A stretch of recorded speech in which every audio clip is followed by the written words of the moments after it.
नमस्ते मित्रांनो, S S के दर्शनी आपल्या आवडत्या चॅनलमध्ये आपलं स्वागत आहे. नवीन असाल तर नक्की लाईक करा, शेअर करा, सबस्क्राईब करा आणि असेच आनंदाने आमच्यासोबत शिकण्यासाठी बेल आयकॉनचं बटन जरूर प्रेस करा, कारण बेल आयकॉनचं बटन आपण दाबल्याशिवाय आमचे नवनवीन व्हिडिओज आपल्यापर्यंत पोहोचू शकणार नाही. चला तर मग आज काहीतरी नवीन शिकूया. नमस्ते मित्रांनो, स्वागत आहे आपल्या एस एस के दर्शन या चॅनलमध्ये. मित्रांनो, आज आपण बघत आहोत पार्ट 2 9th स्टँडर्डचा हा 16 नंबरचा चॅप्टर होता हेरिडिटी अँड व्हेरिएशन. तर या पार्ट 2 मध्ये आपलं स्वागत आहे. पार्ट 1 मध्ये आपण काय बघितलं होतं मित्रांनो, तर इथून इथपर्यंतचा पोर्शन आपण कंप्लीट केला होता, इनहेरिटंट ट्रेट्स आणि एक्सप्रेशन ट्रेट्सपर्यंत. तर आज आपण सुरू करणार आहोत DNA डीऑक्झीरायबोन्यूक्लिक ॲसिड हे आपण सुरू करणार आहोत. तर तत्पूर्वी तुम्हाला एक विनंती आहे की जर तुम्ही पार्ट 1 बघितला नसेल तर पार्ट 1 एकदा बघून घ्या. 30 मिनिटाचा आहे पार्ट 1, तर तो तुम्हाला इझिली समजून जाईल. तो समजल्याशिवाय तुम्हाला हे पुढचं समजणार नाही आहे. चला तर मित्रांनो, पुढे मूव्ह होत आहोत. मित्रांनो, चला तर सुरू करतोय आपण. DNA डीऑक्झीरायबोन्यूक्लिक ॲसिड हे काय असतं. आता हे थोडं अटेंटिव्ह माइंडने तुम्ही बघा, खूप इझी आणि इंटरेस्टिंग आहे. तर हे थोडं समजून घ्या तुम्ही, थोडं कॉन्सन्ट्रेट इकडे करा. तर हे कसं असतं माहिती का मित्रांनो, तर आता मला सांगा, आपल्या डोळ्यांचा रंग कोणता असणार आहे, आपली हाईट कशी असणार आहे, किंवा आपल्या केसांचा स्ट्रक्चर कसं असणार आहे, कर्ली असणार आहे किंवा स्ट्रेट कसं असणार आहे, बरोबर ना. आपल्याला कलर कोणता येणार आहे, हे सगळं कोण ठरवत असतं माहिती आहे का. तर हा जो DNA किंवा याच्यामध्ये जे जीन्स असतात ना, यांच्यामध्ये जो सिक्वेन्स असतो का, तो सिक्वेन्स ठरवत असतो. आता हे DNA कुठे असतात तुम्हाला माहिती आहे का. तर मी तुम्हाला एक थोडक्यात समजावून सांगते. हे DNA आहे ना, मी तसं तुम्हाला हे थोड्या फॉर्ममध्ये पण दाखवणार आहे, तुम्हाला पिक्चरायझेशन फॉर्ममध्ये पण दाखवते, पण इथे समजून घ्या. बघा, आता हा आपला जो असतो ना, हा आपल्या प्रत्येक बॉडी ही ह्युमन बॉडी किंवा कोणती पण लिव्हिंग ऑर्गॅनिझम ही कशाचं बनलेलं असतं मला सांगा बरं. पेशींपासून बनलेलं असतं, बरोबर ना. सेल, याचा सगळ्यात छोटा युनिट कोणता असतो, सेल असतो, बरोबर ना. आता सपोज ही आपली सेल आहे, बरोबर ना. ही काय आहे, सेल आहे असं समजा, कन्सिडर करा, जी ऑलरेडी खूप छोटी असते, डोळ्यांनी दिसत नसते, ती मायक्रोस्कोपीच्या अंडर बघावी लागते. आणि सेलमध्ये काय असतो, एक न्यूक्लियस असतो, माहिती आहे ना. त्या न्यूक्लियसच्या आतमध्ये जर आपण गेलो ना, न्यूक्लियसच्या आतमध्ये गेल्यानंतर त्या न्यूक्लियसमध्ये जर बघितलं ना, तर त्या न्यूक्लियसमध्ये काय असतात माहिती का, असे क्रोमोझोम असतात, असे क्रोमोझोम्स असतात, म्हणजे एक्स आकाराचे. हे किती असतात, आता हे प्रत्येक प्राण्यामध्ये वेगवेगळे असतात, बरोबर ना. हे क्रोमोझोमच्या काय असतात, म्हणजे असा एक क्रोमोझोम असतो, हा एक असतो, आणि ही जोडीने राहतात, हा दुसरा, म्हणून हे दोन तसे असतात. संख्या त्यांची 46, पण हे जोडीने राहतात. आता हा एक आणि हा एक, म्हणून हा एक आणि हा एक, म्हणून हे किती झाले जोडीने 23. म्हणजे हे किती झाल्या, 23 जोड्या झाल्या. ह्युमनमध्ये 23. तसं ते तुम्हाला बाकीचं दाखवते मी, बाकीच्या प्राण्यांमध्ये किती असतं ते पिक्चरायझेशन फॉर्ममध्ये दाखवते. तर हे क्रोमोझोम राहत असतात. आता हा जो एक क्रोमोझोम असतो ना, याला गुणसूत्र असं म्हणतात. हा गुणसूत्र, हा जो एक्स फॉर्ममध्ये असतो ना, हा गुणसूत्र एकदम असा जवळून जर बघितला ना, आणि हा असा जर असा खेचला ना, असा ओढला ना, तर असा ओढला ना, तर हा असा तारेसारखा, असा कॉईलसारखा दिसतो. आलं का लक्षात. हा जर असा ओढला तर, म्हणजे हा जर असा बघा, असा ओढला तर हा असा तारेसारखा आहे. पूर्ण ओढला तर तो असा तारेसारखा आहे, बरोबर ना. तर याला म्हणतात DNA. याला काय म्हणतात, DNA. हा काय झाला, क्रोमोझोम. हा काय झाला, क्रोमोझोम. आणि हा जर तारेसारखा आहे, हा जो तारेसारखा आहे, हा आणखी खेचला, आणखी खूप जास्त खेचला, तर हा काय बनतो, हे बघा इथं अशा पद्धतीनं डबल साइडेड असा बनतो. तर हे झाले जीन. काय झाले, जीन. आलं लक्षात. तर हे जे असतं ना, हे ठरवत असतं की हे काय करत असतं, इन्फॉर्मेशन स्टोअर करत असतं. काय करत असतं, इन्फॉर्मेशन स्टोअर करत असतं. बघा मित्रांनो, प्रत्येक लिव्हिंग ऑर्गॅनिझममध्ये सेल असते, आणि सेल ही अशी आहे आपण कन्सिडर करू. यामध्ये बघा दिसते एक तुम्हाला रेड कलरचा, ती न्यूक्लियस आहे असं आपण कन्सिडर करू. आता ह्या न्यूक्लियसच्या आतमध्ये जाऊन आपण बघूयात, ह्या न्यूक्लियसमध्ये काय असतं. बघा, आता ह्या न्यूक्लियसच्या आतमध्ये आपण गेलो, ते ब्ल्यू कलरचं दिसतंय का, ते म्हणजे क्रोमोझोम. हे किती असतं संख्येने, 46 असतात ह्युमनमध्ये, आणि ते नेहमी पेअरमध्ये राहत असतात, एकटे राहत नाही ते पेअरमध्ये, म्हणून त्यांचे काय होतं, एक्स आकाराचे 23 अशा जोड्या बनतात त्यांच्या. बघा या ठिकाणी बघा, हे एक्स आकाराचे 23 जोड्या, संख्येने ते 46 आहे. आणि या प्रत्येकामध्ये एक इन्फॉर्मेशन स्टोर्ड असते. कुणामध्ये हाताचा आकार कसा द्यायचा, पायाचा आकार कसा द्यायचा, अशी प्रत्येक इन्फॉर्मेशन त्यात स्टोर्ड असते. बघा या ठिकाणी काय दिलेलं आहे, प्रत्येक ॲनिमलमध्ये किती हे क्रोमोझोम्स असतात हे या ठिकाणी मेन्शन केलेलं आहे.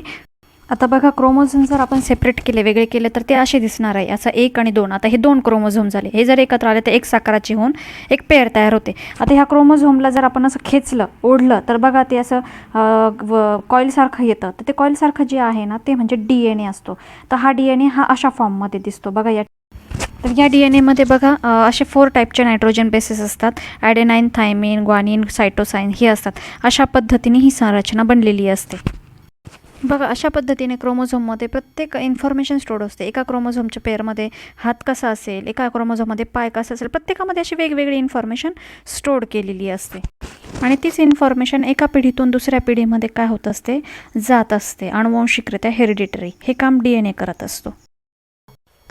तर मित्रांनो समजले या ठिकाणी. चला तर आता बघूयात आपण. आता हे जे होतं ना डी एन एचा पहिल्यांदा हा डी एन ए कोणी बघितला असेल माहिती का? कार्ल बर्ग्सने यांनी बघितला होता. परंतु त्यांनी काय इकडे लक्ष नाही दिलं इतकं. त्यांनी बघितला, शोध लावला त्यांनी, पण त्यांनी काय फार ध्यान नाही दिलं तिकडं. पण याचं डी एन एचं मॉडेल कसं आहे बघा. डी एन एचं मॉडेल हे अशा स्वरूपामध्ये असतं, शिडी स्वरूपात असतं हे. हां, हे शिडीच्या स्वरूपामध्ये असतं हे जे मॉडेल असतं. हे मॉडेल दिलं कोणी माहिती का? पहिल्यांदा वॉटसन आणि क्रिक्स ह्या 2 सायंटिस्टने दिलेलं आहे. आणि त्यांनी असं सांगितलं समजावून की डी एन एचं स्ट्रक्चर हे कसं असतं, असं डबल हेलिकलमध्ये असतं. बघा या ठिकाणी दाखवलेलं आहे बघा, इथे असं असतं डबलमध्ये. हे त्यांनी काय सांगितलं, समजावून सांगितलं. असं रस्सीसारखं, शिडीसारखं असतं बघा. आपली बांबूची शिडी कशी असते, हे जराशी सरळ केली तर बांबूची शिडी कशी बनते आपली, इकडे एक आणि इकडे एक आणि मध्ये अशा दांड्या, तर तसं बनतं हे.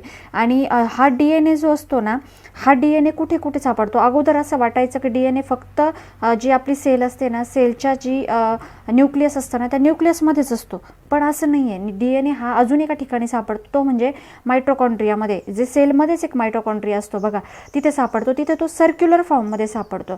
पण मायटोकॉन्ड्रियामधला जो डी एन ए ना, तो आईकडूनच फक्त बाळाकडे ट्रान्सफर होत असतो. आता मला सांगा बरं. आणि दुसरा जो असतो ना, तो सापडतो तो जे वनस्पती असतात ना, वनस्पतींमध्ये बघा क्लोरोप्लास्ट असतं, त्या क्लोरोप्लास्टमध्ये सापडतो. हे लक्षात ठेवायचं. डी एन ए कुठे सापडतो, तर आपल्या जी सेल असते ना, सेलमध्ये जे न्यूक्लियस असतं, हे बघा हा सेल असते, सेलमध्ये जे न्यूक्लियस असतं ना, त्या न्यूक्लियसमध्ये सापडतो. दुसरा सापडतो तो मायटोकॉन्ड्रियामध्ये सापडतो, पण तो फक्त आईकडूनच बाळाला जातो, तो सर्क्युलर फॉर्ममध्ये. आणि तिसरा असतो तो वनस्पतींच्या क्लोरोप्लास्टमध्ये सापडतो. आता मला सांगा बरं, आपलं शरीर हे खूप साऱ्या सेलने बनलेलं असतं, बरोबर का नाही? पण ही एक जर सेल अशी आपण सेल काढली, एखादी सेल, बरोबर ना, आता असंख्य लाखो करोडो सेल आहेत आपल्या बॉडीमध्ये, त्याच्यातली एक सेल काढायची आणि ती सेल जर अशी झूम करून जर पाहिली आपण, तर काय दिसतं त्याच्यामध्ये? ती सेलमध्ये न्यूक्लियस दिसणार, ऑब्वियस आहे ना, कारण त्याच्यामध्ये न्यूक्लियस आहे. मग तो न्यूक्लियसमध्ये परत झूम करून पाहिलं आपण, खूप झूम केलं तर काय दिसणार आपल्याला त्याच्यामध्ये? बघा या टाईपचे क्रोमोझोम दिसणार, असे एक्स टाईपचे, बरोबर ना. म्हणजे इकडं एक इकडे एक अशी जोडी असते त्यांची, ते नेहमी जोडीनं जात राहतात असं. म्हणजे हे 46 आहे, 1 2 हा झाले 2, पण हे जोडीने राहतात म्हणून हे किती झाले, 23 झाले, बरोबर ना. हे एक्स फॉर्ममध्ये असतात. आणि याला पण असं खूप जवळून जर पाहिलं आपण, खूप झूम करून पाहिलं, तर मग आपण याला काय दिसतं आपल्याला, आणि असं याला खेचलं तर याला खेचल्यानंतर काय दिसतं बघा, हे असं कॉईल फॉर्ममध्ये दिसतं. मी तुम्हाला म्हटलं ना या ठिकाणी बघा, असं जर याला खेचलं तर असं काय होईल, असं कॉईल फॉर्ममध्ये येईल हे बाहेर, बरोबर ना. हे जे कॉईल फॉर्ममध्ये येतं ना, यालाच काय म्हटलं जातं, डी एन ए म्हणतात. काय म्हणतात, डी एन ए. पण एक सायंटिस्ट होते, कोणते, एक जोहान्सन नावाचे एक सायंटिस्ट होते. मग त्यांनी आणखी विचार केला की ही जी कॉईल आहे ही आणखीनच आपण खेचून पाहिली तर काय होईल, मग काय असेल काय आतमध्ये. मग त्यांनी काय केलं, आणखी खेचून पाहिली ती खूप, आणि मग त्यांना ते असं स्ट्रक्चर दिसलं. हे फायनल स्ट्रक्चर आलेलं आहे आता डी एन एचं. बघा या ठिकाणी हे स्ट्रक्चर त्यांना दिसलं आणि हे त्यांनी जगापुढे मांडलं. आणि याला काय म्हणण्यात आलं, जीन म्हणण्यात आलं. काय म्हटलं जातं, जीन्स म्हणतो आपण त्याला. मग आता मला सांगा, जीन्स किंवा हे डी एन ए आणि हे क्रोमोझोम यात काही जास्त फरक आहे का? नाही. हे फक्त काय, समूहांचा फरक येतो. आता बघा हा जो क्रोमोझोम आहे, याला खेचलं तर काय बनला, डी एन ए. याला खेचलं तर काय बनला, जीन. म्हणजे हे जर समेटलं असं तर परत काय बनणार आहे, डी एन ए. आणि हे जर समेटलं परत काय बनणार आहे, क्रोमोझोम. म्हणजे जर कधी असे एक्झामला क्वेश्चन वगैरे आले तर ऑप्शन जर डी एन ए नसेल तर जीन लिहायचा, जीन्स नसेल तर क्रोमोझोम लिहायचा. कारण कळलं का, हे तिन्ही पण काय काम करतात, एकच काम करतात. एका पिढीचे गुणधर्म दुसऱ्या पिढीमध्ये ट्रान्सफर करण्याचं काम करतात. लक्षात आलं या ठिकाणी. मित्रांनो हे खूप व्यवस्थित समजून घ्या, कारण हे तुम्हाला परत 11वीला 12वीला आणि लाईफ लॉंग समजण्यासाठी आहे तुम्हाला डी एन ए. तर हे डी एन ए जो असतो ना, हा काय करत असतो माहिती, जेनेटिक इन्फॉर्मेशन देत असतो, म्हणजे अनुवंशिक इन्फॉर्मेशन देत असतो. आता अनुवंशिक म्हणजे कोणाची, की आता हा मानव समाज आहे, आपण तर मानव ह्युमन म्हणून जन्माला आलो, बरोबर की नाही. मग ह्युमनची जी इन्फॉर्मेशन आहे ती एका पिढीतून दुसऱ्या पिढीत काय करत असतो, तो पास करत असतो. मला आता सांगा बरं, ह्युमनच्या पोटी नेहमी बाळ येतं जन्माला, ते ह्युमनच येतं ना, कुत्रा मांजर येतं का? नाही. मागच्या पार्टमध्ये आपण आपण बघितलं, येतं का? नाही, बरोबर ना. किंवा वाघाचा बछडा येतो का? नाही. सिंहाचा येतो का छावा? नाही येत आपल्याकडे. का नाही येत? कारण काय असतं याचं? कारण हे जे DNA असतात ना, हे काय करत असतात, आपली जेनेटिक इन्फॉर्मेशन देत असतात, बरोबर ना. जेव्हा बाळ आईच्या पोटामध्ये असतं ना, तेव्हा कोणीतरी तर ते बाळ तयार होत असताना अशी इन्फॉर्मेशन दिली पाहिजे ना, की हे ह्युमनचं बाळ आहे, मग ह्या ह्युमनच्या बाळाचे 2च डोळे असणार आहे, याला 2च कान असणार आहे, 2च हात असणार आहे, प्रत्येक हाताला 5च बोटं असणार आहे, बरोबर की नाही. नाक नेहमी डोळ्यांच्या खालीच असणार आहे, तोंड नेहमी नाकाच्या खालीच असणार आहे, बरोबर की नाही. केस असे डोक्यावरच असणार आहे. ही इन्फॉर्मेशन बाळ तयार होत असताना देतं कोण? बरोबर ना. आईच्या पोटामध्ये ही इन्फॉर्मेशन देत कोण असतं? मग किंवा आता हे सपोज झालं, पायाचे 5 बोटं झाले, 2 पाय झाले, आता स्टॉप करा. नाही तर आपल्याला कुत्रा मांजरासारखी शेपूट पण आली असती की नसती? पण ही सगळी इन्फॉर्मेशन द्यायचं जे असतं ना, तर हा जो इन्फॉर्मेशनचा ग्रुप असतो का, हा ग्रुप म्हणजे DNA असतो. हा ग्रुप काय असतो? DNA. बघा, पेशी सेल किती छोटी असते, तिच्यामध्ये न्यूक्लियस किती छोटा असतो, जे मायक्रोस्कोपीमध्ये असते, तिच्यामध्ये क्रोमोझोम असतात आणि ते क्रोमोझोमवर हे DNA असतात आणि त्याच्यामध्ये हे जे असतं हे काम करत असतं, इन्फॉर्मेशन द्यायचं. मग अशा पद्धतीनं ही इन्फॉर्मेशन दिली जाते. आता मला सांगा बरं, सपोज असं कधी झालं, कधी ह्या DNA कडून जर चुकीची इन्फॉर्मेशन गेली तर मग चुकीचं पण होऊ शकतं ना. बघा, मग कधी 6 बोटं पण येऊ शकतात, बरोबर की नाही. कधी असं म्हणजे डोळ्यांचा हे पण चेंज होतो, 2च्या ऐवजी 3, बरोबर ना. असे डोळे तयार होणं किंवा पायाची 6 बोटं तयार होणं होतं की नाही. असं 3रा हात वगैरे येतात, कधी होतं हे, बरोबर ना. मग अशा वेळेस काय होतं की DNAची इन्फॉर्मेशन चुकलेली असते तिथे. लक्षात आलं का? म्हणजे DNA डिफेक्टेड बनलेला असतो तिथं, हे समजून घ्यायचं असतं. आता मला सांगा बरं, ही जी आहे ही गोष्ट DNA मध्ये, एक लक्षात ठेवा, DNA मध्ये जी गोष्ट असते का, म्हणजे स्टोर्ड जी इन्फॉर्मेशन, ती कन्फर्मपणे पुढच्या पिढीमध्ये जात असते. जी मातापित्यांच्या DNA मध्ये असते ना, किंवा त्या पिढीमध्ये असते ना DNA मध्ये, ती कन्फर्मपणे पुढच्या पिढ्यांमध्ये जात असते, अगदी शुअरमध्ये. पण आता मला सांगा, आता सपोज आपण ही स्टडी करतो, मी तुम्हाला सायन्स शिकवते किंवा तुम्ही एखादा स्टडी करता, मॅथ वगैरे शिकता, हे कुठे आहे? हे आपल्या बुद्धीमध्ये, बरोबर की नाही. किंवा आपण एखादं काम करतो, एखादी कला आहे, ती आपल्या DNA ते का? नाही, ते आपलं कौशल्य आहे, ते आपल्या बुद्धीत आहे, मनात आहे, बरोबर ना. म्हणून ते आपल्याकडे आहे, बरोबर ना. आपण हार्डवर्क करून ते केलेलं आहे, ते आपल्या DNAत नाही. जर आपल्या DNAत जर ते असलं तर मग आपली मुलं तर जन्माला आल्या काय बनतील? सायंटिस्ट बनून जातील, सायन्स शिकवायला लागतील, मॅथ शिकवायला लागतील, मॅथमॅटिशियन बनतील. आपल्या त्या DNAत नाही आहे. आपण हे काय केलेलं आहे? आपला विकास केलेला आहे. आपण कष्ट करून, हार्डवर्क करून, आपल्या बुद्धीला तेवढं ट्रेन करून आपण सायन्स शिकलो आहे. आज मी तुम्हाला शिकवते, किंवा तुम्ही मॅथ शिकणार आहे, उद्या कुणाला तरी शिकवणार आहे, बरोबर की नाही. किंवा एखादी कला आहे, आपण काढतोय, पेंटिंग, रांगोळी, हे सगळं करतो. हे काय करतो? हे आपण कष्ट केले, शिकलो आणि मग ते आपण काय करतोय? तयार करतो. हे मुळात आपल्या DNAत नाही आहे. लक्षात आलं का? पण जी गोष्ट DNA मध्ये असते ती कुठे जाते? पुढच्या पिढीमध्ये जाते. म्हणजे आता मला सांगा बरं, मानवामध्ये 2 हात असतात, 2 डोळे असतात, हे DNA ते आपल्या, बरोबर की नाही. 32 दात असणं, बरोबर की नाही. अन्ननलिका असणं, गिळण्यासाठी पोटामध्ये हे सगळे अवयव असणं, हे DNA ते. म्हणून आपल्यामध्ये ते ॲटोमॅटिक येतात. ह्या इन्फॉर्मेशननी ते बाळ आपोआप तसं तयार होतं. लक्षात आलं? आता मला सांगा, हे जे असतं प्रत्येकामध्ये जी DNAची इन्फॉर्मेशन असते ना, त्यांचा सिक्वेन्स हा थोडा वेगवेगळा असतो. काय असतो? वेगवेगळा असतो. हा जो सिक्वेन्स असतो ना, हा वेगवेगळा असतो. त्यामुळे बघा, DNA टेस्ट केली जाते. चोर वगैरे असतील त्यांची, किंवा कुणाचा मृत्यू झाला वगैरे, अपघाती मृत्यू वगैरे झाला तर असं, किंवा असं शोध लावायचं असेल हे बाळ कुणाचं आहे, तर बघा ते नख काढलं जातं, ब्लड काढला जातं, केस काढला जातं, सलायवा, तुमच्या सलायवानी, याने सुद्धा DNA टेस्ट होते. मग त्या DNA टेस्टवरून शोधलं जातं हे बाळ कोणत्या मम्मी पप्पांचं आहे, कारण त्या मम्मी पप्पांचे पूर्ण सिक्वेन्स सेम त्या बाळामध्ये आलेला असतो. आलं का लक्षात? हा जो सिक्वेन्स असतो ना, हा मग समजतं हे बाळ कोणाचं आहे, किंवा हा चोर अपराधी तोच आहे की नाही, हे समजतं. लक्षात आलं या ठिकाणी? आता DNA आणि RNA हा जो असतो ना, तर हा आपण समजून घेणार आहे RNA पुढे, पण थोडक्यात एक समजून घ्या.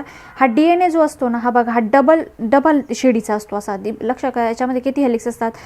डबल स्टँडर्ड असतात असे, 1 आणि हा 2. ही जर अशी सरळ केली तर शिडीच तयार होणार आहे. पण हा जो RNA असतो ना, हा सिंगल स्टँडर्डचा असतो, याला डबल नसतात. लक्षात आलं का? आता DNAचा हा जो बाहेरचा भाग असतो ना, हा, याला काय म्हटलं जातं? न्यूक्लियोटाईड म्हणतात. काय म्हणतात? न्यूक्लियोटाईड. न्यूक्लियोटाइड असं म्हटलं जातं. लक्षात आलं का? हा जो आहे, हा शिडीसारखा हा जो भाग आहे ना, याला न्यूक्लियोटाइड असं म्हणतात. आणि याला आणि हे जे बघा, हे इथं एकत्र येतात, दिसलं का तुम्हाला? हे इथं एकत्र येतात, हा इथं एकत्र येतोय, हा बघा इथं एकत्र येतोय. याला काय म्हटलं जातं माहिती का? क्रोमॅटिन म्हणतात. काय म्हणतात? क्रोमॅटिन म्हणतात. आता याच्या आतमध्ये काय असतं माहिती का? मी तुम्हाला एक थोडक्यात सांगते, आपण हे बुकमध्ये बघणार आहोत. आता याच्या आतमध्ये तुम्हाला बघा, इथे दिसतंय ए दिसतंय, जी दिसतंय, सी दिसतंय, इथं टी दिसतो. हे काय असतं माहिती का? हे नायट्रोजन बेस असतात. नायट्रोजन बेसमध्ये काय असतं? ॲडेनाईन असतं, ग्वानिन असतं, सायटोसाईन असतं, थायमिन असतं. हे काय असतं? तर हे बाहेरचं हे दिसतं तुम्हाला, याला न्यूक्लियोटाइड म्हणतात. हे समजून घ्या. हे बाहेरचं न्यूक्लियोटाइड असतं, हे कशापासून बनतं माहिती का तुम्हाला? शुगरपासून बनत असतं आणि नायट्रोजन बेसपासून बनत असतं. आता नायट्रोजन बेस म्हणजे मी तुम्हाला सांगितलं ना, हे 4 हे बघा, हे ॲडेनाईन, ग्वानिन, साईन आणि थायमिन, सायटोसाईन आणि थायमिन, बरोबर ना? याच्यापासून आणि शुगरपासून बनलेलं असतं आणि फॉस्फेटपासून बनलेलं असतं. लक्षात आलं का? म्हणजे तुम्हाला जर विचारलं कोणी की न्यूक्लियोटाइड हे कशापासून बनतं, तर 3 गोष्टींपासून बनतं. कोणत्यापासून? एक फॉस्फेट असतो, फॉस्फरसचा जो फॉस्फेट असतो तो, शुगर असते. पण DNA शुगर कोणती असते? तर डिऑक्झिरायबोज शुगर असते. लक्षात आलं का? तर ती डिऑक्झिरायबोज शुगर आणि तिसरा जो असतो तो नायट्रोजन बेस. नायट्रोजन बेस म्हणजे आम्ल, आम्लारी, सॉरी, बरोबर की नाही? तर ते नायट्रोजन बेसमध्ये हे 4 प्रकार पडतात. हे आपण बघणार आहोत. बघा तर मित्रांनो, आता या ठिकाणी बुकमध्ये जे दिलेलं आहे ते आपण बघूया. बघा, डिऑक्सिरायबोन्यूक्लिक ॲसिड, DNAचा लॉंग फॉर्म हा आहे, बरोबर ना? आता क्रोमोझोम म्हणजे काय असतं? गुणसूत्र. आता हे गुणसूत्र म्हणजे हे, बरोबर ना? हे गुणसूत्र याच्यात असतात, आपल्या न्यूक्लियसमध्ये असतात, सेलमधल्या. तर chromosome are mainly made up of DNA. त्या क्रोमोझोम म्हणजे हे DNAचेच बनलेले असतात ना, याचीच साखळी तयार होऊन हे क्रोमोझोम बनतात. दिस ॲसिड वॉज डिस्कवर्ड. आता हे ॲसिड आहे, बरोबर का नाही? हे न्यूक्लिक ॲसिड आहे. तर हे ॲसिड कोणी डिस्कवर्ड केलं? Bye Swiss biochemist. हे जे स्विसचे बायोकेमिस्ट होते ना, जीवरसायनशास्त्रज्ञ, त्यांचं नाव काय होतं माहिती का? फेडरिक मिशर हे नाव होतं त्यांचं. हे लक्षात ठेवा. त्यांचं नाव 1869मध्ये, लक्षात ठेवा त्यांचं नाव, 1869मध्ये त्यांनी काय केलं? While studying white blood cells, जेव्हा ते व्हाईट ब्लड सेल्सचा स्टडी करत होते, म्हणजे श्वेत रक्तपेशींचा काय करत होते? स्टडी करत होते, त्यावेळेस त्यांना काय लागला? याचा शोध लागला. Initially this acid was reported to be only the nucleus of cell. सुरुवातीला हे ॲसिड जे होतं ना, हे फक्त कुठं सापडलं? याच्यामध्येच सापडलं, फक्त न्यूक्लियसमध्येच सापडलं. म्हणूनच त्याचं नाव काय दिलं गेलं? न्यूक्लिक ॲसिड, बरोबर ना? ते न्यूक्लियसमध्येच सापडलं म्हणून त्याचं नाव न्यूक्लिक ॲसिड देण्यात आलं. However it was later realise that it is present in other part of cell too. मग नंतर लक्षात आलं की हे दुसरीकडे पण सापडतं, सेलमधल्या दुसऱ्या भागात पण. कुठे सापडतं? मायट्रोकॉन्ड्रियामध्ये. मी तुम्हाला म्हटलं ना, ते सर्क्युलर फॉर्ममध्ये असतं, ते फक्त आईकडूनच बाळाला दिलं जातं. Molecules of DNA are present in all organism from viruses and bacteria to human being. आणि हे जे मॉलिक्युल्स असतात ना, आता मला सांगा, ही सृष्टीने जे तयार केलं आहे बघा, हे किती छान. प्रत्येक जीव जगवायचा होता, एका पिढीतून दुसऱ्या पिढीमध्ये ट्रान्समिट करायचं होतं, बरोबर की नाही? त्याची इन्फॉर्मेशन, वाघाचं बाळ वाघच होणार, पुढे पुढे पुढे चालत हजारो लाखो वर्षापासून. मांजरीचे पिल्लं मांजरीसारखेच राहिले, कुत्र्याचे कुत्र्यासारखेच बनले, बरोबर की नाही? मग काय होलं? मग हे जे मॉलिक्युल्स होते, हे जे रेणू आहे DNAचे, हे प्रेझेंट आहे ऑल ऑर्गॅनिझम, सगळ्या सजीवांमध्ये, अगदी झाडांमध्ये सुद्धा, सगळ्या व्हायरसेसमध्ये, सगळ्या विषाणूंमध्ये, बॅक्टेरियामध्ये, बरोबर ना? ह्या सगळ्यांमध्ये काय झाले? ते जीवाणूंमध्ये, सगळ्यांमध्ये आणि ह्युमनमध्ये सुद्धा ते सापडतात. म्हणून तर आपली पिढी बघा, वंश परंपरागत आपण चालत आलेलो आहोत, आपलं इनहेरिटरी हे सगळं चालू आहे. दिस मॉलिक्युल्स कंट्रोल द फंक्शनिंग. हे मॉलिक्युल काय काम करतात? आता DNA काय काम करत असतो हे तुम्हाला लक्षात ठेवायचं आहे. DNA काम काय करत असतो बघा? Control functioning. काय काय काम करत असतो? फंक्शनिंग काय काय त्याचं? की growth and division of cell. तो काय करत असतो? ग्रोथ म्हणजे सजीवांचं जे वाढ आहे, आपली वाढ कशी होणार आहे, बरोबर ना? किंवा सेलचं डिव्हिजन होत असतं, ते पुढे 10th तुम्हाला सेलचं डिव्हिजन कशासाठी होतं, का होत असतं? रिप्रोडक्शनसाठी सेलचं डिव्हिजन होत असतं, हे लक्षात ठेवा. ज्यावेळेस म्हणजे बाळ जन्माला यायचं असतं, नवीन संतती, नवीन पिढी जन्माला यायची असते, त्यावेळेस सेलचं डिव्हिजन होतं आणि हा DNA स्वतःचीच रिप्लिका तयार करतो आणि स्वतःचीच DNA सारखा अजून एक DNA तयार करून ते बाळ जन्माला घालत असतो. Of cell and are therefore called the master molecules. म्हणूनच त्याला काय म्हटलं गेलं? Master molecule. सगळ्यांमधला प्रधान मास्टर मॉलिक्युल कोणता आहे? रेणू. तर DNAचे रेणू आहे. हा क्वेश्चन पेपरला आलं तर लक्षात ठेवायचं.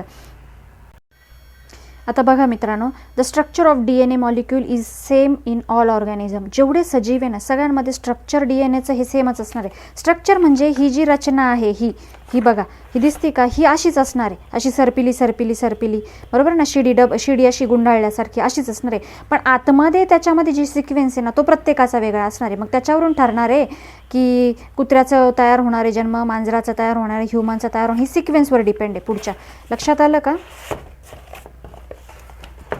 बघा, the structure of molecule is same in all organism. In 1953 Watson and Crick produce. आता हे नावं तुम्हाला विचारले जाणार आहे की हे कोणी शोध लावलेला आहे. 1953 मध्ये वॉटसन आणि क्रिक प्रोड्यूस द मॉडेल. त्यांनी मॉडेल दिलं पहिल्यांदा.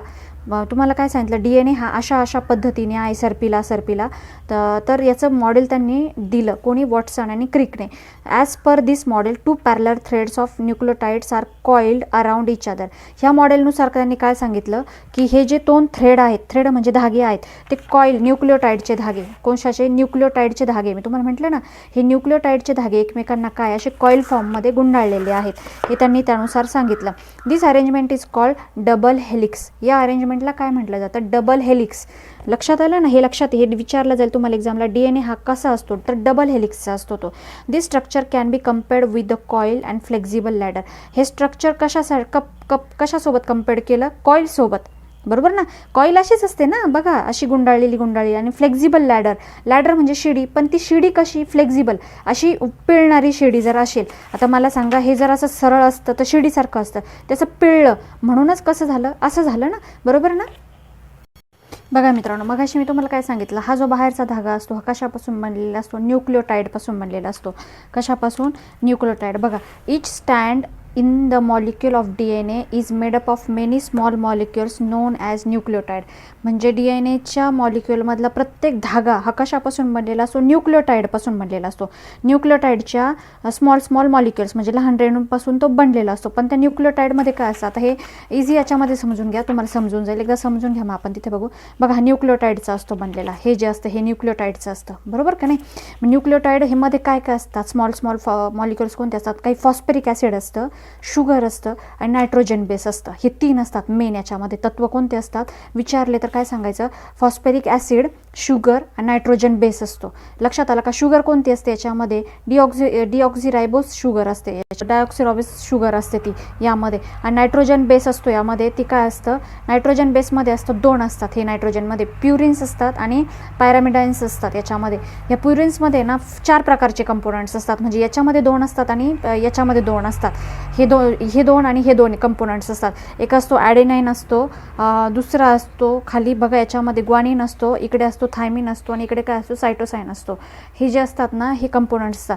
पण हे लक्षात ठेवायचं नेहमी, हा ॲडेनिन नेहमी हायड्रोजन बॉन्डने, डबल बॉन्डनेच थायमिनसोबत जोडलेला असतो. हे DNA मध्ये फिक्स आहे. हा ग्वानिन नेहमी ट्रिपल बॉन्डने, म्हणजे यांच्यामध्ये हायड्रोजन बॉन्ड असतो, तर हे ट्रिपल बॉन्डने सायटोसाइनसोबत जोडलेला असतो. हे कधीच बदलत नाही, हे कधीच बदलत नाही. बघितलं या ठिकाणी बघा, या ठिकाणी बघा, सी कशासोबत आहे, याला काय म्हणतात, कॅपिटल सी. हे बा, सायटोसाइन म्हणजे काय, कॅपिटल सी. ग्वानिन म्हणजे काय, जी. ए म्हणजे काय, ॲडेनिन. आणि टी म्हणजे काय, थायमिन. बघा, सी कशासोबत जोडलेला आहे, जी सोबतच जोडलेला आहे, ट्रिपल बॉन्डने. कशाने, ट्रिपल बॉन्डने. यांच्यामध्ये ट्रिपल बॉन्ड नसतो. ए नेहमी कशासोबत असतो, टी सोबतच असतो. बघा, सी कशासोबत, जी सोबत. जी कशासोबत, सी सोबत. हे बघा, टी कशासोबत, ए सोबत. हे नेहमी असंच असतं. कसं असतं, असंच असतं. लक्षात आलं या ठिकाणी. आणि DNAच्या 1 ग्रॅममध्ये जवळपास 700 का 300 टेराबाईट इतकी इन्फॉर्मेशन स्टोअर्ड होते म्हणतात. म्हणजे जर DMAचे 2 ग्रॅम DNA असेल ना आपल्याकडे, तर पूर्ण जगभराची इन्फॉर्मेशन स्टोअर्ड होईल. इतकी इन्फॉर्मेशन स्टोअर्ड करून ठेवण्याची कॅपेबिलिटी ह्या DNAची. लक्षात आलं का. हे नोट करून घ्या तुम्ही. बघा, याच्यामध्ये विचारले तर 3च तत्व सांगायचे, phosphoric acid, sugar, nitrogen base असतो. नायट्रोजन बेसमध्ये प्युरिन्स असतात आणि पायरामिडिन्स असतात. प्युरिन्समध्ये 2 कंपोनंट्स असतात, ॲडनाईन आणि ग्वानिन. आणि पायरामिड्समध्ये 2 कंपोनंट्स असतात, थायमिन आणि सायटोसिन. पण याचा ॲडेनाईन हा जो असतो हा नेहमी डबल बॉन्डने हायड्रोजनच्या इकडे जोडलेला असतो, थायमिनसोबत जोडलेला असतो. आणि ग्वानिन हा जो असतो ना, हा ट्रिपल बॉन्डने हायड्रोजनच्या सायटोसाइनसोबत जोडलेला असतो. बघा, या ठिकाणी हे स्ट्रक्चर दाखवलेलं आहे मी तुम्हाला. लक्षात, न्यूक्लियोटाइडचं स्ट्रक्चर बघा या ठिकाणी दाखवलं. ए सोबत नेहमी टी असतो, जी सोबत नेहमी सी असतो. हे शो असेच करतात. लक्षात आलं. हे काढून घ्या. चला बघूयात आपण पुढे. बघा, there are 4 types of nitrogenous base. आता नायट्रोजन बेस हे 4 प्रकारचे असतात. मी तुम्हाला सांगितलं ना, नायट्रोजन बेस आहे ना हे बघा 4 प्रकारचे: ॲडेनाईन, ग्वानिन, थायमिन आणि सायटोसाइन. बघा ॲडेनाईन, ग्वानिन, सायटोसाइन आणि थायमिन. ॲडेनाईन आणि ग्वानिन आर कॉल्ड प्युरिन्स. आता ॲडेनाईन आणि ग्वानिन यांना काय म्हणतात? प्युरिन्स म्हणतात. आणि बघा हे विचारले जाणारे प्रश्न आता. आणि सायटोसाइन आणि थायमिनला काय म्हणतात? पायरामिडिन्स म्हणतात. बघा थायमिन आणि सायटोसाइनला काय म्हणतात? पायरामिडिन्स म्हणतात. हे लक्षात ठेवा. In the structure of the nucleotide, molecule of nitrogen base and phosphoric acid are each joint to the molecule of sugar. आता याच्यामध्ये काय केलं जातं? ह्या न्यूक्लियोटाइडमध्ये म्हणजे याच्यामध्ये ह्या स्ट्रक्चरमध्ये काय केलं जातं? चा जो मॉलिक्यूल असतो आणि फॉस्फरिक ॲसिड असतात हे एकमेकांना जोडलेले असतात. पण कशाने? तर एका मॉलिक्यूलच्या शुगरने. म्हणजे शुगरचा जो मॉलिक्यूल असतो, जो साखरेचा जो रेणू असतो त्याने जोडलेले असतात. ते कळलं का? असं जोडत जोडत जोडत जोडत हे साखळी तयार होते. लक्षात आलं का? हे 3 मग हे जोडत जोडत साखळी तयार. As there are 4 types of nitrogen base nucleotide are also are 4 types. त्यांनी काय सांगितलं? As there are 4 types of nitrogen bases. आता नायट्रोजनचे हे जे प्रकार आहे किती आहे? 4 प्रकार आहे. हे बेसिसचे 4 प्रकार झाले. त्यामुळं काय झालं की न्यूक्लियोटाइडचे सुद्धा किती प्रकार पडले? 4च प्रकार पडले ना, बरोबर ना. आता ह्या न्यूक्लियोटाइडमध्ये पण मग 4 प्रकार झाले ना. लक्षात आलं का? Nucleotides are arranged like a chain. ही चेनच्या फॉर्ममध्ये असते. In a molecule of DNA, the 2 threads of DNA molecule are comparable to the 2 rails of ladder. म्हणजे हे कसे असतात कम्पेअर केलं तर? शिडीचे जसे 2 भाग असतात बघा. शिडी जशी अशी असती, शिडी अशी असते ना. आपली शिडी कशी असते? बांबूची शिडी कशी असते किंवा आपली कशी असते? अशीच असते ना, बरोबर ना. असेच असतात ते, फक्त असे पिळवले तर ते कसे होणार? असे होणार. Ladder, each rail is made up of alternately joint molecule of sugar, phosphoric acid. आणि प्रत्येकजण हे कशाने बनलेला असतो? की तुम्हाला मी सांगितलं ना, आळीपाळीने अशा बनलेला असतो. कशाला? शुगर आणि फॉस्फरिक आम्ल याने बनलेला असतो. आधी शुगर आली का फॉस्फरिक आम्ल, मग परत शुगर येणार, मग फॉस्फरिक आम्ल, असं आळीपाळीने ते बनलेलं असतं. Each rung of the ladder is pair nitrogen base joint by hydrogen bond. आणि ते कशाने जोडलेले असतात? की हे जे नायट्रोजन बेसेस असतात ते जोडलेले असतात त्यांना हायड्रोजन बॉन्डने. मी तुम्हाला काय म्हटलं? हायड्रोजन बॉन्डने हे नायट्रोजन बेसेस त्यांना काय केलेले असतात? जोडलेले असतात. हे जे फॉस्फरिक ॲसिड आणि शुगर असते ना, त्यांना हे नायट्रोजन बेसेस आळीपाळीने जोडलेले असतात, फक्त हायड्रोजन बॉन्डने. काही डबल बॉन्डने आणि काही ट्रिपल बॉन्डने. लक्षात आलं? ॲडेनाईन ऑलवेज पेअर्स विथ थायमिन. ॲडेनाईन हा नेहमी थायमिनसोबत पेअर करत असतो आणि ग्वानिन हा नेहमी सायटोसाइनसोबत पेअर करत असतो. लक्षात आलं? बघा CGAT. लक्षात आलं? इथं बघा. हां, हे बघा या ठिकाणी पण दाखवलेलं. ॲडेनाईन नेहमी थायमिनसोबत असतो आणि ग्वानिन नेहमी सायटोसाइनसोबत असतो. आणि पेअर कशाची? Pair of nitrogenous bases. यांची पेअरच ही. ह्या पेअर कंपल्सरी अशाच असतात. लक्षात आलं का? Rails of the DNA made of sugar and phosphoric acid. ही जी रेल आहे बघा बाहेरची, ही कशापासून बनते? शुगर आणि फॉस्फरिक ॲसिडची बनते. तर हा जर प्रश्न तुम्हाला विचारला DNA कुठे असतात, तर DNA प्रत्येक सेलमध्ये असतात, फक्त RBCमध्ये नसतात. लक्षात ठेवलं ना? रेड ब्लड सेल्समध्ये नसतात. बाकी सगळीकडे DNA अवेलेबल असतात. हे लक्षात ठेवायचं प्रत्येक सेलमध्ये. आता बघा, आता जीन म्हणजे काय? जनुक. हे जे असतात जनुक. तर बघा, each chromosome is made up of a single DNA molecule. प्रत्येक गुणसूत्र जे असतो ना, सिंगल DNA मॉलिक्यूलपासून बनलेला असतो. Segment of the DNA molecule are called gene. हे जे सेगमेंट आहे बघा, एक एक भाग आहे हा एक एक भाग, याला काय म्हणतात? Segment of DNA. त्याला काय म्हणतात? जीन म्हणतात. काय म्हणतात? जनुक. आणि हे खूप महत्त्वाचं काम करत असतात. ह्या जर एक सेगमेंट जर काढला ना आणि बघितलं ना, तो ठरवेल का हे नवीन येणाऱ्या बाळाचा हाताचा आकार कसा असेल, की एक जी दुसरा काढला तर तो ठरवेल की, म्हणजे वेगवेगळा त्याच्यामध्ये काय इन्फॉर्मेशन स्टोर्ड आहे, आता ती त्याच्यावर डिपेंड आहे. कोण ठरवेल का पायाचा आकार कसा असेल, कोण ठरवेल का याचा हार्ट कसा असेल, कोण ठरवेल की याचं लंग कसे असतील, बरोबर ना. हे सगळं एक एक एक एक एक पार्ट तो काय करत असतो? ठरवत असतो. पण एक जोडी त्याच्यामधली अशी असते का ती जेंडरची असते. तो ठरवेल मग तो जेंडर कोणता आहे, स्त्री बनणार आहे की पुरुष बनणार आहे. अशा पद्धतीनं ते काम करत असतं. Due to the variety of sequence of nucleotides. आता यांची न्यूक्लियोटाइडची काय असते? ही सिक्वेन्स असते वेगवेगळी. तर ही different kinds of genes are form. त्याच्यामुळे वेगवेगळे जीन्स तिथं तयार होतं. मग वेगवेगळ्या पद्धतीनं प्रत्येकामध्ये वेगवेगळे थोडेसे गुण येतात. These genes are arrange in a line. आणि हे लाईनमध्ये अरेंज केलेले असतात. Genes control the structure and function of the cell of our body. आणि जीन काय करत असतात की हे जे रचना असते आपल्या बॉडीची रचना आणि कार्य असतं आपलं, त्याचं काय करत असतात? त्याच्यावर नियंत्रण ठेवत असतात, फंक्शनवर. मुलांवर, बरोबर ना. Also they transmit the hereditary characteristics from parents to offspring. Offspring म्हणजे संततीकडे ते काय करत असतात, संक्रमण करत असतात. माता पित्यांकडून काय करायचे, कॅरेक्टरिस्टिक्स त्यांचे काय करायचे, संक्रमित करायचे मुलांकडे. Hence they are said to be the functional unit of heredity. म्हणूनच त्यांना काय म्हटलं जातं, असं फंक्शनल युनिट म्हटलं जातं अनुवंशिकतेचं. हेरिडिटरी म्हणजे काय, अनुवंशिकतेचं महत्त्वाचं कार्य करणारं असं घटक म्हटलं जातं त्यांना. That is why the many similarities are seen between the parents and their offspring. म्हणून तर बऱ्याचशा सिमिलॅरिटीज अशा वडिलांमध्ये मुलामध्ये, आईमध्ये मुलीमध्ये, मुलीमध्ये आईमध्ये मुलामध्ये अशा दिसून येतात. लक्षात आलं का. Information about the protein synthesis stored in the genes. आता प्रोटीन सिंथेसिस म्हणजे प्रथिनं निर्माण करण्याचं सगळ्यात मोठा काम जे असतं ना, प्रोटीन निर्माण करण्याचं असतं बॉडीमध्ये.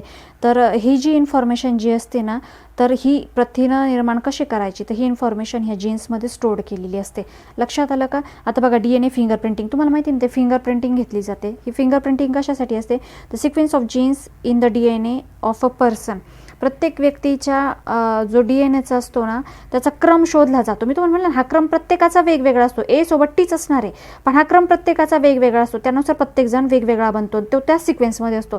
त्याच्या एका DNAचा आणि त्या पिढीचा तो एकदम सेम निघत असतो. बरोबर. The genome of person is identify. त्याच्यामुळं वंश ओळखण्यासाठी ते काय होतं, असं सोपं जातं. आयडेंटिफाईड पर्सन म्हणजे तोच व्यक्तीबरोबर सापडला जातो.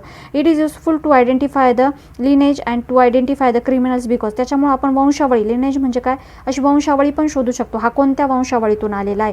Identify criminals because it is unique to every person. प्रत्येक पर्सनचा DNAचा जो सिक्वेन्स असतो ना, हा युनिक असतो. त्यामुळे तो शोधायला खूप सोपं जातं की हाच तो पर्सन आहे, यानेच क्राईम केलेला आहे किंवा नाही. बघा मित्रांनो, आता खूप इम्पॉर्टंट पार्ट बघत आहोत आपण. RNA काय म्हणतात नाही का, रायबोन्यूक्लिक ॲसिड. तर जसं DNA असतं ना, तसंच एक सेकंड इम्पॉर्टंट जे न्यूक्लिक ॲसिड असतं ना सेलमध्ये, ते असतं RNA. हे खूप इम्पॉर्टंट काम करत असतं. याच्यामध्ये सुद्धा सेम तेच कंटेंट्स असतात जे DNA मध्ये असतात. फक्त एक कंटेंट याच्यामध्ये वेगळा असतो. जसं की आता बघा, this nucleic acid made of ribose sugar. याच्यामध्ये रायबोस शुगर असते आणि DNA मध्ये कोणती शुगर असते, डिऑक्झीरायबोस शुगर असते. बरोबर ना. फॉस्फेट मॉलिक्युल्स असतात, त्याच्यामध्ये पण फॉस्फेटचे मॉलिक्युल्स होते. आणि 4 टाईप्स असतात त्याच्यामध्ये नायट्रोजन बेसिसचे, त्याच्यामध्ये पण 4 टाईप्स होते. बरोबर ना. ॲडेनाईन, बरोबर ना. आपण इथे बघितलं ना, हे बघा या ठिकाणी इथं काय बघितले होते आपण, ॲडेनाईन, ग्वानिन, थायमिन आणि सायटोसाईन हे बघितले होते ना. याच्यामध्ये पण तेच असतात बघा, ॲडेनाईन, ग्वानिन, सायटोसाईन. फक्त थायमिनच्या जागी इथे युरॅसिल असतो. इथं काय असतो, थायमिनच्या जागी युरॅसिल आला की कोण तयार झाला, इथे RNA तयार झाला. म्हणजे जर तुम्हाला DNAचे RNA तयार करायचं असेल तर थायमिनच्या जागी युरॅसिल टाकला की झाला RNA तयार.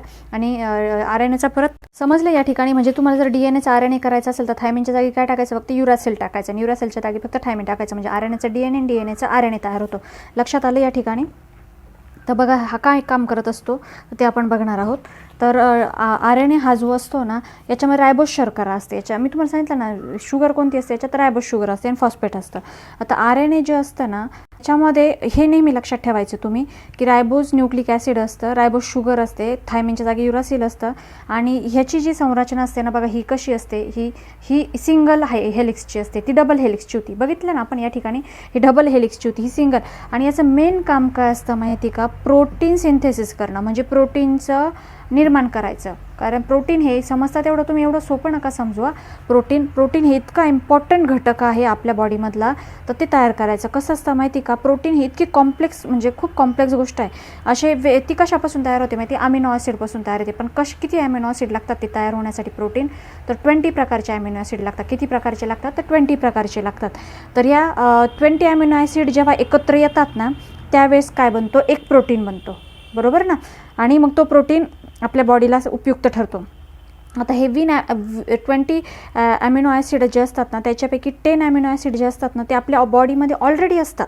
बरोबर ना. म्हणजे अवेलेबल असतात, म्हणजे ते काही इतके आवश्यक नसतात, म्हणजे ते अननेसेसरी असतात. कारण नॉन नेसेसरी म्हणतो आपण त्यांना, कारण का ते ऑलरेडी आपल्या बॉडीमध्ये आहेत. पण जे आपण खातो, बरोबर ना, जेवण करतो, जेवण घेतो आपण, जे बाहेरून अन्न घेतो, त्या भोजनामध्ये 10 वेगवेगळ्या प्रकारचे काय असतात, ॲमिनो ॲसिड असतात. पण मग ते 10 प्रकारचे वेगवेगळे ॲमिनो ॲसिड कोणते आहेत, मग ते 10 आणि हे ऑलरेडी जे आपल्या बॉडीमध्ये असणारे 10 असे मिळून 20 असतात. आणि हे 20 एकत्र येतात आणि एक प्रोटीन तयार होतं. म्हणजे हे प्रोटीन बनवण्यासाठी, मग हा एक प्रोटीन बनवण्यासाठी हा RNA काम करत असतो. लक्षात आलं का. हा RNA खूप मोठं काम करत असतो. आता हा RNA जो असतो ना, हा मुख्यत्वे करून काय करत असतो, जे प्रोटीन असतं का ते प्रोटीन ओळखायला मदत करत असतं. म्हणजे आता मला सांगा, जेवण जेव्हाच करतो आपण, त्या जेवणामध्ये सगळ्या प्रकारचे अमिनो ॲसिड असतात, सगळ्या प्रकारचे. पण बॉडीमध्ये ऑलरेडी जे आहे अवेलेबल जास्तीचे, ते भोजनात आले तर ते घेण्याचं काही उपयुक्त आहे का? नाही. जे नाही आहेत आणि जे गरजेचे आहेत असे कोणते आहेत हे ओळखायचं, हे काम कोण करत असतो? हा RNA. मग RNAचे 3 प्रकार पडतात. एक mRNA, हा rRNA आणि हा tRNA. आता एमचं मिनिंग आहे मेसेज RNA. आता तुम्ही मोबाईलमध्ये मेसेज येतात, मेसेजचं काम काय असतं मला सांगा. मेसेज काय करत असतो? हा इकडून तिकडे काय करत असतो? मेसेज देत असतो, बरोबर ना. हा mRNA काय करतो? हा मेसेंजरसारखं काम करत असतो. हा काय करत असतो? असा बॉडीमध्ये नेहमी अलर्ट राहत असतो आणि बघतो जेवण केल्यानंतर कोणते ॲसिड तयार होतात आणि ह्या जेवणातून कोणते कोणते अमिनो ॲसिड मिळतात, आणि लगेच तो काय करतो की ते ओळखतो, पटपट पटपट ओळखतो की अरे कोणते ॲसिड आलेले आणि ते कोणतं उपयुक्त होऊ शकतं, जे ऑलरेडी नाही आहे आपल्याकडे आणि जे गरजेचं आहे प्रोटीन बनवण्यासाठी. मग ते ओळखतो, बरोबर ना. सगळे आता तो त्याने ओळखले, पण आता त्याने ओळखले मग ते आता ते द्यायला पाहिजे ना, पुढे द्यायला पाहिजे प्रोटीन तयार होण्यासाठी ह्या RNAकडे, बरोबर ना. मग ह्या rRNAकडे जाण्यासाठी शेवटी तो काय करतो? मग तो स्वतः जर गेला तर घेऊन, तर मग जे तयार झालेले अमिनो ॲसिड ते निघून जातील बाकीचे. मग तो काय करतो? तो आहे तिथंच राहतो. तो काय करतो? मग ह्या tRNAला बोलवतो आणि tRNAला सांगतो की हे जे आहे ना मी ओळखलेले अमिनो ॲसिड हे घे तू, हे tRNA. मग ह्या tRNAला म्हणतात ट्रान्सफर RNA. काय म्हणतात? Transfer RNA. हा काय करत असतो? मग ते कॅरी करतो, घेतो तो, ते कॅरी करतो आणि ते ॲसिड घेऊन तो कुठे जातो? प्रोटीन बनवायला ह्या rRNAकडे जातो. कुठे जातो? ह्या rRNAकडे जातो. याला काय म्हणतात? रायबोझोमल RNA. हा खरा प्रोटीन बनवायचं काम करत असतो, कळलं का. मग फायनली इथं जातं. मग हा काय करतो? त्याच्यापासून त्या ॲसिडचा आलेल्या यांनी तिकडं दिल्यानंतर त्या ॲसिडचं तो काय करतो? प्रोटीन बनवायचं काम करत असतो. लक्षात आलं या ठिकाणी? चला तर बुकमध्ये जे दिले ते बघूयात. काय दिलेलं आहे बघा. The nucleotide, the smallest unit of chain of RNA molecule is form by the combination of ribose sugar phosphate molecule and one of the nitrogen base. हे कशापासून बनलेलं असतं मला सांगा बरं. याच्यामध्ये कॉम्बिनेशन कोणतं असं? रायबोज शुगर असते, फॉस्फेट मॉलिक्यूल असं, नायट्रोजनचा बेस असतो कोणता तरी. Large number of nucleotides are bonded together. असे खूप सारे न्यूक्लियोटाइड्सचे बॉन्ड एकत्र येतात आणि एक macro molecule of the RNA तयार होतो आणि महारेणू तयार होतो RNAचा. According to the function there are the 3 types. याचे 3 टाइप्स पाहता, rRNA, mRNA आणि ट्रान्सफर tRNA. हे मी तुम्हाला सांगितलं ना, हा काय असतो? एक मेसेंजर RNA असतो, बरोबर ना, प्रोटीन कॅरीज करण्याचं. The RNA molecule that carries the information of protein synthesis from gene. तो काय करतो? हे जे सेलमधले जे न्यूक्लियस असतं ना, त्यांच्यामध्ये जे जीन असतात ना, तर त्याच्यावर जे प्रोटीन्स असतात ना, त्यांचा जे निर्माण करायचं आहे आपल्याला प्रोटीन, तो संदेश काय रायबोझोमपर्यंत पोहोचवणार तो काय असतो? एक मेसेंजर असतो. आता ट्रान्सफर RNA काय करत असतो? हा काय करत असतो? mRNA जे सांगितलेले ते अमिनो ॲसिड तो कॅरी करतो आणि कुठपर्यंत नेऊन पोहोचवतो? ह्या rRNAकडे पोहोचवतो. आणि rRNA काय करत असतो? हा रायबोझोमचाच एक काय असतो? एक घटक असतो, बरोबर ना, which is component of ribosome organelle. त्याचा रायबोझोमचाच ऑर्गेनेलचा एक घटक येतो, त्यालाच काय म्हटलं जातं? रायबोझोल RNA. तर ribosomes perform the function of protein synthesis. आणि तो खरं प्रोटीन सिंथेसिस म्हणजे प्रोटीन संश्लेषणाचं तो काय करत असतो? काम करत असतो, म्हणजे निर्माण करायचं तो काय करत असतो? काम करत असतो. आता बघा मित्रांनो या ठिकाणी, आता हा बघा DNA जो असतो ना, आता एक लास्ट पॉईंट आहे हा आपला. हा DNA जो असतो ना, हा स्वतःच्या रिप्लिका तयार करत असतो, कळलं का. त्याच्यासारखाच DNA दुसरा तयार करत असतो, तर त्याला म्हणतात रिप्लिकेशन. ह्या प्रोसेसला काय म्हणतात? रिप्लिकेशन. तुम्हाला नेहमी विचारलं जाईल ट्रान्सक्रिप्शन म्हणजे काय, ट्रान्सलेशन म्हणजे काय. तर DNAचं ज्यावेळेस RNAमध्ये कन्व्हर्जन होतं, म्हणजे DNAचं RNAमध्ये कधी होतं मला सांगा बरं. फक्त काय करायचं असतं तुम्हाला, मी काय सांगितलं, फक्त थायमिनच्या जागी युरासिल टाकला का DNAचा RNA झाला, आणि युरासिलच्या जागी थायमिन टाकला तर RNAचा DNA झाला, बरोबर ना. तर DNAचा RNA जो होतो त्याला काय म्हणतात? ट्रान्सक्रिप्शन म्हणतात. काय म्हणतात? ट्रान्सक्रिप्शन. आणि RNAचा पुरा DNA तयार होण्यासाठी, म्हणजे RNAचा DNA होण्यासाठी काय करावं लागतं? युरासिल काढायचं आणि परत थायमिन टाकायचं, तर झालं. त्याला काय म्हणतात मग? Reverse transcription. काय म्हणतात? Reverse transcription. ही प्रोसेस समजली. नंतर RNAचं पुढं काय काम केलं जातं? RNA काय काम करतो? प्रोटीनमध्ये कन्व्हर्जन करण्याचं काम करतो, बरोबर ना. अमिनो ॲसिडचं काय करतो? शोधून प्रोटीनमध्ये कन्व्हर्जन करतो. तर याला काय म्हणतात? ट्रान्सलेशन. काय म्हणतात? ट्रान्सलेशन. तर ही जी प्रोसेस आहे, एकदा प्रोटीन तयार झाल्यानंतर परत RNA तयार होत नाही, परत DNA तयार होत नाही. एकदा झालं तर पुन्हा मागे नाही येऊ शकत आपण. कळलं? DNAच्या रेप्लिका तयार होतात, DNAचं RNA होतं, RNAचं परत DNA होतं. पण RNAचं काय एकदा ट्रान्सलेशन झालं प्रोटीनमध्ये, पुन्हा DNA होत नाही तयार आणि RNA पण होत नाही तयार. लक्षात आलं? आशा करते की या ठिकाणी आपल्याला DNA आणि RNA हे खूप व्यवस्थितपणे समजलेलं असेल. चला तर मित्रांनो, चॅप्टरचा रिमेनिंग पार्ट आपण पार्ट 3 मध्ये कव्हर करणार आहोत. चॅनल जर आवडला असेल तर नक्की लाईक करा, शेअर करा, सबस्क्राईब करा आणि बेल आयकॉनचं बटन दाबायला विसरू नका, कारण आपण बेल आयकॉन दाबल्याशिवाय आमचे नवनवीन व्हिडिओज आपल्यापर्यंत येणार नाही. आणि मित्रांनो, कमेंट करायला विसरू नका. खाली कमेंट जरूर कळवा आपल्याला चॅनल कसा वाटत आहे. चला तर आपण भेटूया पार्ट 3 मध्ये. तोपर्यंत स्वस्त राहा, मस्त राहा, सुखी राहा, आनंदी राहा. आणि पार्ट 3 ची इन्फॉर्मेशन जी लिंक आहे ती डिस्क्रिप्शन बॉक्समध्ये दिलेली आहे. कृपया ती फॉलो करावी. धन्यवाद. मित्रांनो, चॅप्टरचा रिमेनिंग पार्ट 3 मध्ये कव्हर करण्यात आलेला आहे. त्याची लिंक खाली डिस्क्रिप्शन बॉक्समध्ये दिलेली आहे. कृपया ती फॉलो करावी. धन्यवाद.